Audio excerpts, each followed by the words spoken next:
Soybean आपल्या माथी मारलं जातंय का? तर ऐक, चीनमध्ये इसवी सन पूर्व 1100 मध्ये सोयाबीन हे जंगलामधून शेतामध्ये आलं. अजूनही चीनमध्ये सोयाबीनचं देशी बियाणंच वापरतात. तिथून भारतामध्ये ते 10व्या शतकात रुजू झालं. मग हे आपल्याकडे आलं कुठून? 1765 मध्ये अमेरिकेमध्ये पहिल्यांदा सोयाबीन आलं. दरवर्षी ब्राझील 170 मिलियन टन तर अमेरिका 118 मिलियन टन इतकं सोयाबीनचं उत्पादन करतात. 10व्या शतकात भारतात आलं, मग आपल्या जेवणात कुठे नाहीये?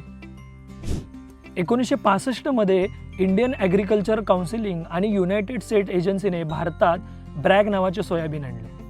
1970 पासून भारताने मोठ्या प्रमाणात सोयाबीन तेल वापरायला सुरुवात केली की भाग पाडलं. 2023-24 साली भारताने 10 लाख टन सोयाबीन आणि 38 लाख टन सोयाबीन तेलाची आयात केली. बाप रे, एवढं सोयाबीन विकायचं कुठे?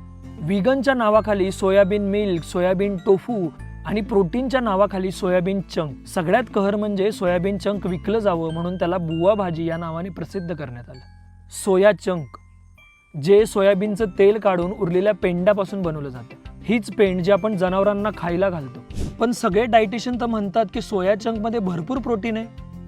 खरं म्हणजे इंस्टाग्रामवरील अनेक सो कॉल्ड डायटिशियननी ह्या सोया चंकचा उदो करण्यात आला. खरंच आपण एवढे भोळे आहोत का? जो देश तुपातलं खात होता, ज्या देशाकडे अख्खं जग आहारशास्त्रामुळे आलं, तो देश सोयाबीनची पेंड खातोय. ही गोष्ट लाज वाटण्यासारखी नाहीये का? आणि सगळ्यात महत्त्वाचं म्हणजे हे सोयाबीनचं पीक आपली शेती, आपली निसर्ग आणि आपली माती सुद्धा बर्बाद करतोय.